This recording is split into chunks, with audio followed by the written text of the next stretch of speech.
It's not all that surprising when a couple denominations merge together. It happens relatively frequently.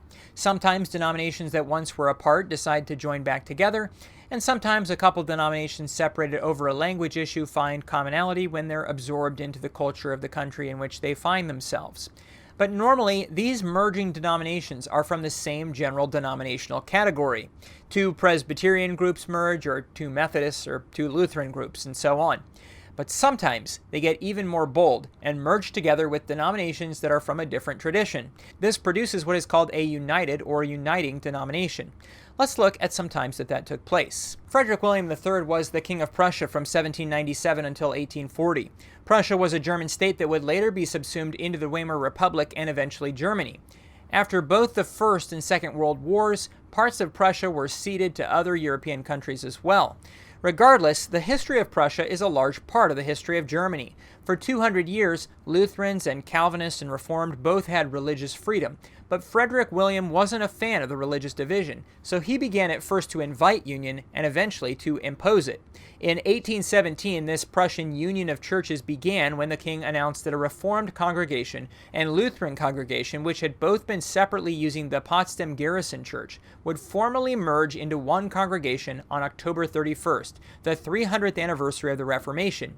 In 1822, all Protestant congregations, whether they wanted to unite or not, were ordered to use a specially produced agenda for worship.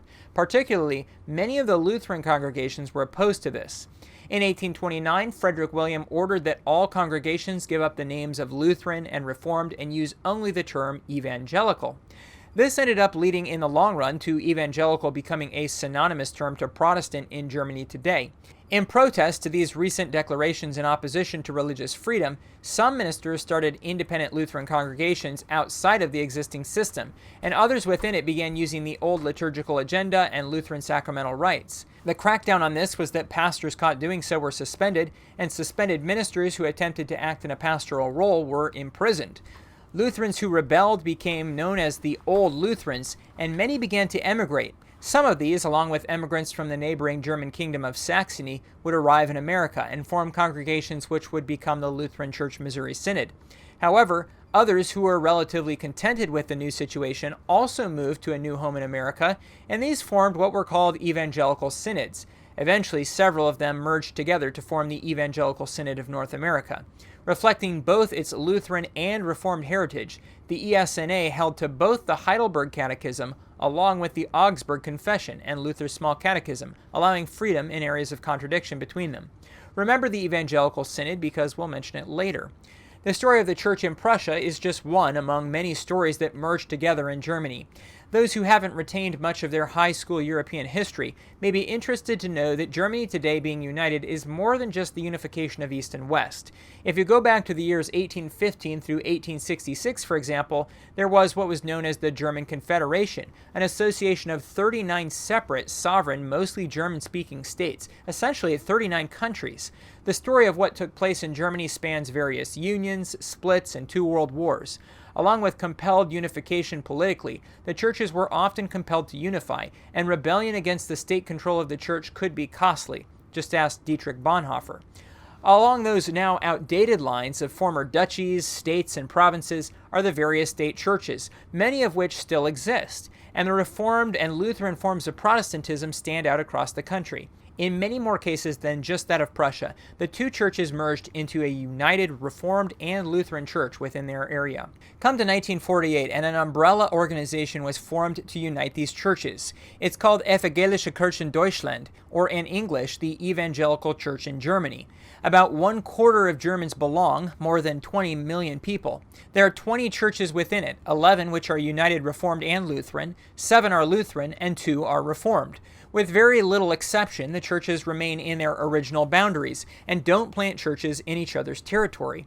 They all have full altar and pulpit fellowship, they all ordain women, and all either bless same-sex marriage or same-sex civil unions.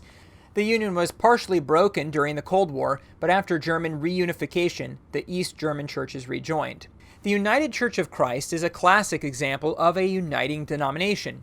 It's particularly interesting because the two denominations that joined up were themselves united denominations. First was the Congregational Christian Churches. This denomination had been known as the Congregational and Christian Churches when it formed in 1931 because it was a merger of two denominational streams, the Congregational Churches in the U.S. and the Christian Connection. The Christian Connection had been kind of an outlier, a kind of non-denominational denomination before that was a thing. They were generally Arminian, and many were caught up in the Adventist movement in the 1800s. The Congregational Churches, on the other hand, had a Calvinist heritage.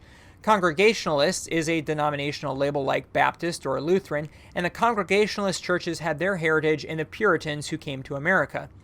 As you can see in some of the other examples, many of the Congregationalist denominations the world over have joined into united churches.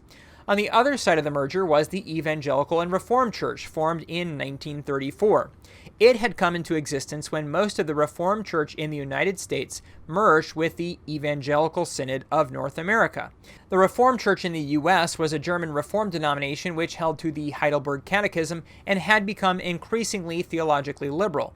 The small wing of mostly Midwestern theological conservatives created what was called the Eureka Classis, and when the RCUS merged to form the ERC, this Eureka Classis didn't join, and so kept the name of RCUS, which is now much more theologically conservative than the denomination was 100 years ago. Merging with the RCUS was the Evangelical Synod of North America, or ESNA, which connects back to our discussion of German immigrants. Those who formed the ESNA were from that mixed Lutheran and Reformed heritage, and so the Evangelical Synod was a hybrid of those two theologies. So the Congregational Christian Churches formed in 1931 and the Evangelical and Reformed Church in 1934. Just a generation later, in 1957, they merged to make the United Church of Christ. When they merged, some churches on the side of the Congregational Christian Churches split off, leading to the Conservative Congregational Christian Conference and the National Association of Congregational Christian Churches. In 1998, another denomination also split off, the Evangelical Association of Reformed and Congregational Christian Churches. In 1875, 4 Canadian Presbyterian denominations merged together to form the Presbyterian Church in Canada. 9 years later, in 1884 in Canada, 4 Methodist denominations merged to form the Methodist Church, which contained the great majority of Methodists in Canada. These were the Methodist Church of Canada, Methodist Episcopal Church in Canada, Bible Christian Church of Canada, and Primitive Methodist Church in Canada. Congregationalism arrived in Canada in the 1700s, and in 1906 the Congregational Union of Canada was formed from 2 other unions of congregational churches. Because of their Calvinist and Reformation bent, there were many who left to join the Presbyterians, and so this tradition was smaller than the other 2. At the turn of the century, these 3 denominations, Presbyterians, Methodists, and Congregationalists, tended to try and establish a church in every town. However, in more remote parts of Canada, it just wasn't easy to keep a pulpit filled. In 1906, the General Council of Union Churches was formed, which was an attempt to have one minister and one church for these towns that would represent a merger from all 3 traditions. Altogether, these 4 denominations held a large share of Canadian Protestants. Outside of them were the Anglicans, Baptists, and various other smaller groups like Free Methodists. In 1925, all 4 of these merged together to make the United Church of Canada. Of the 4, only the Presbyterians had much hesitation, and 30% of them stayed out of the merger to form a continuing Presbyterian church. They were prevented originally from continuing to use the name of Presbyterian Church in Canada, which belonged to the new United Church, but eventually it was given back, and it's the name that they use today. Let's step back to 1767. The First Great Awakening was happening, and there was frequent revival meetings held in which people of various denominations would meet together. At one of these German-speaking meetings, a Mennonite preacher spoke, and a Reformed pastor embraced him and said, "We are brethren." These 2 would go on to lead a loose movement which in the year 1800 formed an annual conference, at which they took the name of United Brethren in Christ. Some have claimed this as the first uniquely United States denomination to be formed, rather than one that came from Europe. In 1889, there was a split leading to 2 groups, the Old Constitution and New Constitution sides, each claiming to be the real United Brethren. In the late 1700s, Jacob Albright was an itinerant preacher, mostly in Pennsylvania. He formed an Arminian Methodist-style denomination from the churches he ministered to in the year 1800, and in 1807, they appointed him as bishop. They were often called Albright Brethren, and in 1816 they took the name of Evangelical Association. Nearly a century after their founding in 1891, there was a division, and those who left formed the United Evangelical Church. In 1922, these two groups mostly merged back together, but some from the United Evangelical Church remained outside and renamed to Evangelical Congregational Church, which still exists today. Those that merged took the name of the Evangelical Church. Okay, let's draw this together. The old Constitution United Brethren Church is still around today. They're called the Church of the United Brethren in Christ. In 1946, the new Constitution United Brethren Church and the Evangelical Church merged and formed the Evangelical United Brethren Church. In 1967, the Canadian churches in the Evangelical United Brethren merged into the United Church of Canada. The reason they did so is because the Evangelical United Brethren were no longer going to exist as their own denomination. The rest of them in the United States were also merging, but into the Methodist Church. This church itself had been formed in 1939 from three Methodist denominations merging: the Methodist Episcopal Church, Methodist Episcopal Church South, and the Methodist Protestant Church. So in 1967, the United Methodist Church came to be when the Methodist Church and the Evangelical United Brethren merged together. Some of the United Brethren didn't join up, and they formed the Evangelical Church, which still exists today. It must be said that splits are more common than mergers, and mergers don't always work out. But today, as most of these united denominations lose membership, they may continue to look for opportunities to merge and consolidate membership with other denominations that they can get along with.